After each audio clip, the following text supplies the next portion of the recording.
Professor Ramana, and all the distinguished members of the faculty, and my dear friends, and my fellow panelists here on the dais. Thank you for getting us to share our thoughts on the topic of today. Very pertinent, very important. Only I have just two suggestions to the topic. One, prevention of next crisis. To my mind, the current crisis is far from over. So we need to dwell even more on how we are dealing with the current ongoing crisis, which was unleashed, of course, post-Lehman collapse, and then quickly translated across the Atlantic into the Eurozone crisis. Second point is, in terms of nexus between central banks, financial institutions, and financial markets, I would like to add one more entity from what I told you just a few seconds ago, that one more entity needs to get added, which is central governments. Because quite clearly, the intertwining of the issues between the deficit financing, the sovereign balance sheets, as a cause, as Ashutosh touched upon, and earlier to that Professor Ramana touched upon, that we need to understand the dynamics of the origins of crisis and how do we deal with it and what are the key lessons that we've learned from there on. So to me, I'm going to restrict my observations to just about next 4 or 5 minutes. As Ashutosh was suggesting, the cue could be taken as the history of major financial crises. I think the scale and size of the current, or rather the Lehman crisis, the crisis which was emanating in the real estate, it doesn't have too many parallels because of the magnitude. Incidentally, out of about 108 documented crises, about 85% of them have originated in real estate issues. So that tells you the problem of, perhaps the lack of adequate and stringent risk management in the financial flows arising around the real estate segment. And to my mind, I think that becomes a very key pertinent point for the future policy making to take note of. That why is it that so many crises back along in history have originated with real estate? So, as I said, the crisis of this magnitude had not been seen. The parallel was, of course, the Great Depression of 1929-30. And, the early recovery in 2010 was almost being rejoiced now on hindsight prematurely. That the reason this current crisis post-Lehman was, getting arrested or getting addressed quickly was because, unlike the Great Depression, here the central government or the government or the Fed took very quick steps to address some of these issues, be it on liquidity, be it on confidence building, and so on. But lo and behold, that on hindsight looked like a premature celebration, because quite clearly that the phenomenon of easy liquidity, leveraging, and so on was translating across the Atlantic into the Eurozone, and more importantly, how the governments within the Eurozone were behaving post-Lehman in terms of extending stimulus to their respective economies because of the shock that Lehman introduced across the globe, be it on credit, be it on risk-taking ability, and so on. So I think very clearly this kind of magnitude of crisis unparalleled, because the shock waves and the ripples are still being felt. So, we are not yet over with this crisis. The second point that I would like to touch upon in terms of the causes on this particular issue. Being an economist, one would like to obviously, distinguish between the macro risks and the macro causes and the micro causes for the risks or for the crisis. The macro reasons, the macroeconomic factors which actually led to this crisis are said to be in this deep divide between saving and investing economies. The biggest saving economy, which is China, having huge surpluses, and the deeply investing or consuming economy, which is US. I think the crisis point has got embedded in that particular factor in macroeconomics is huge global imbalances which over a period of time were looking highly unsustainable, and that to many economists becomes a root of the trigger point for the crisis to start off with. The second factor within the macro monetary framework is also being pointed as the monetary policy itself.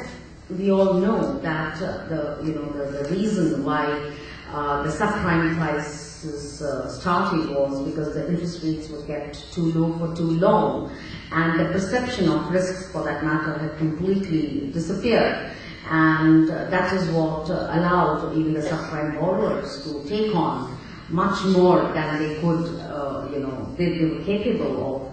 And that's what triggered. So monetary policy, a prudent monetary policy approach was not being adopted. I remember the erstwhile Fed governor having said that these institutions are too big to fail, and it's very famous now. So that itself did not work. The self-regulatory role that the institutions were supposed to adopt did not take shape because of all the topics which are getting intertwined, greed, and greed for enhancing shareholders' value. Even at an individual level, the risk rewards were getting so scaled that the larger the risk you take, and for the attraction of the greater reward, you take unhinged risks which do not have any semblance of control. So that was one of the macro reasons, was monetary policy.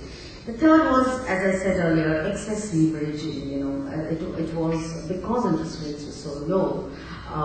Right from retail individuals to organizations to corporates to everyone, to excessive debt on their balance sheets, even at the household level, and at a turn of interest rates which were compelled by high crude prices and inflation expectations moving up, interest rates began to turn the cycle, and that's the time where the first pressure points were witnessed, that a whole lot of borrowers were not able to service their debt. And that exactly, to me, was the third reason for the crisis to originate in this particular round of crisis. Because of the stimulus and the consequent extended government support and the Fed support, not government, Fed support, what happened was there was a huge round of liquidities getting injected into the systems. So there was a search for yields. There was liquidity in search for yields, and that's where the creation of exotic products took shape. And for lack of understanding, these products were created, were distributed, and that is where the widespread risk sort of took shape. So to sum it, I think the genesis of this was essentially the issue of pricing, allocating, and managing risks. That, to me, was the biggest reason of, or rather the starting point of this crisis, was because the risk perception was completely distorted. As compared to what the previous crises have been, how do we learn lessons from this particular crisis? Are there any lessons to be learned? Yes, of course. The most important is early warning indicators. From an economics perspective, I think that is what we really need to put into place, is the early warning indicators. What could be these gamut of early warning indicators? One is the financial stress indicator. Are we doing adequate stress testing? Are we doing the systemic liquidity stress testing? What happens if liquidity suddenly dries up? How are various stakeholders in the economy geared up to withstand that kind of eventuality? The third is, of course, the fiscal stress indicator, because we need to know, on hindsight now, the governments are equally going through these pressure points, and is there any way and means that we can create a fiscal stress indicator as to how much of stimulus, how long the stimulus, and when does one withdraw the stimulus to create and achieve the macroeconomic stability?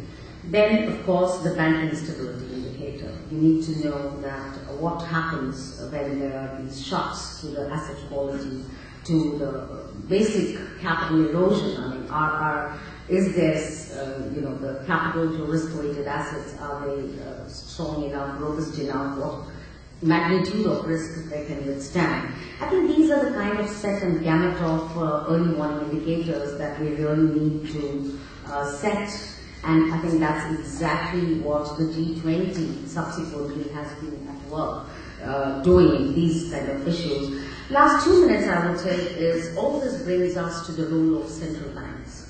I think that in this entire environment, a new environment, we always nowadays talk of a world which was pre-Lehman and a world which is post-Lehman. Practically every behavior has changed for the corporates, for the governments, for the central banks, and for individual investors, consumers, savers, everyone.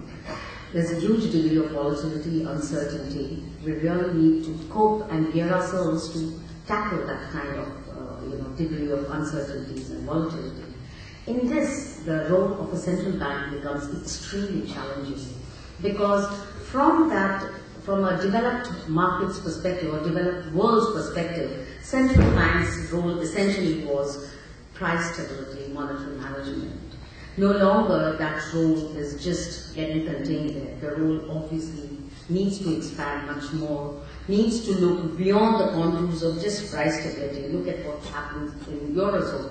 Despite the fact of fiscal and monetary indicators and benchmarks, they were violating it all the time. So I think enough attention for the central banking role to be given as to what kind of agenda do they adopt. Is it just price stability? Is it sustainable growth? Also comes as one of the pillars of monetary policy stance, and more important, the macro-prudential stability. I think that today has become even more pertinent, that central bank has to look at 3 pillars, as we have been closer home at Reserve Bank of India. What has been adopted by the central bank here is the 3 pillars. If you look at what are the objectives, they are price stability obviously becomes the first and the most important mandate, but also not at the complete cost of growth and rather facilitating growth, and the third being more important, the macroeconomic and the financial stability. I think these are the major contours under which we need to also discuss various entities, various issues. I think my colleagues here on the panel will also touch upon different aspects, be it financial markets, institutions, or central government. But this is the kind of broad shot, 30,000 feet macroeconomic perspective that I would leave all of you with. Thank you.